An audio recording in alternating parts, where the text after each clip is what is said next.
We'll start, though, with the latest transfer news and some new quotes from Rasmus Højlund regarding his future at Manchester United. As you can see, Mark McAdam joins us once again. Mark, welcome back. What has Højlund had to say?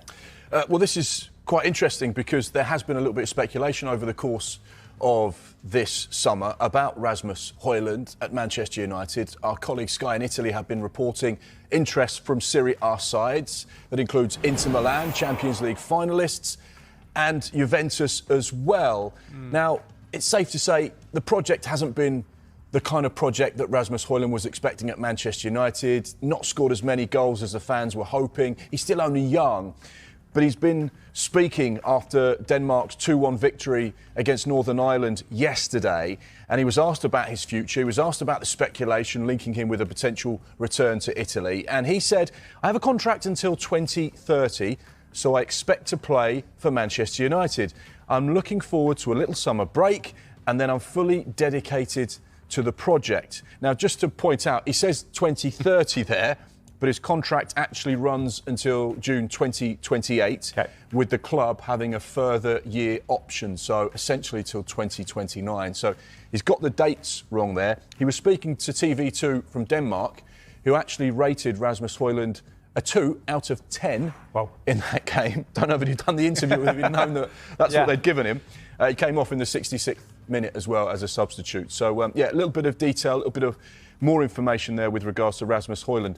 I certainly feel like it's one to watch, but at the moment we know that whilst Manchester United are in for a number 9, whether they're able to get a deal over the line is another question. So, interesting that Rasmus Højlund has been speaking on international duty there. OK, staying at Manchester United for as much as he knows anyway. Let's get to Liverpool now. Should Liverpool fans be concerned about Alisson's future? Well, he's 32 years old. He's got 1 year left on his current Liverpool contract with, again, the club holding a year option, so essentially 2-year contract. I think the interesting thing was that last summer, Liverpool went to get a first-choice goalkeeper.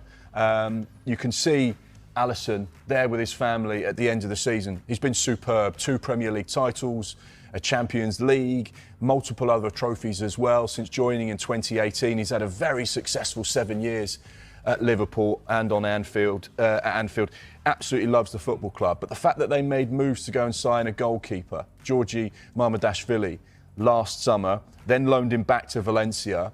He's now coming back to Liverpool. And you'd have to say, essentially, Liverpool have got 2 first-choice goalkeepers.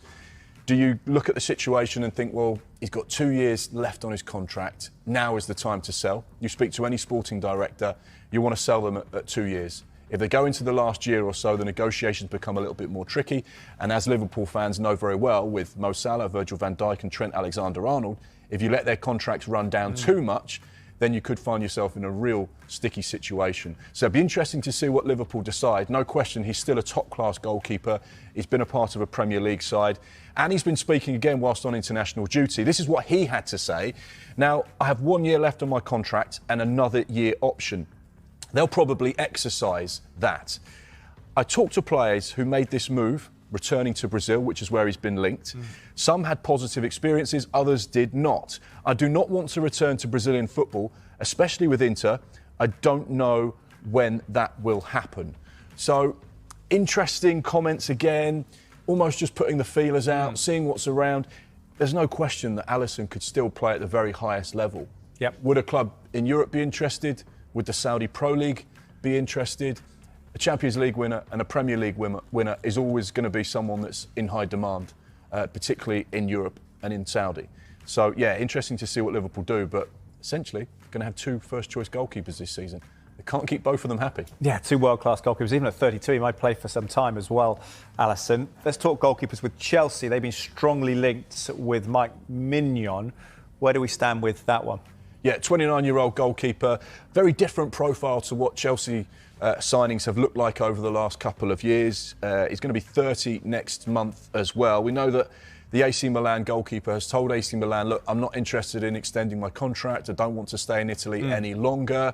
We know that Chelsea are prepared to pay a maximum of 15 million euros. And whilst there has been dialogue between the 2 clubs, despite what's been said on social media, there has been no Chelsea bid as of yet for the goalkeeper. The talks continue. We know that Chelsea are in the market for a stopper. They want competition for Robert Sanchez. There's been a link back to West Ham for him and a link back to Graham Potter, who he worked with at Brighton. And the other thing that's just ticking along with this regard is that the Club World Cup is not long away now, and the deadline to sign players for Chelsea and Manchester City to play in the Club World Cup is Tuesday at 7 o'clock. So 48 hours and a bit before Chelsea have to get their business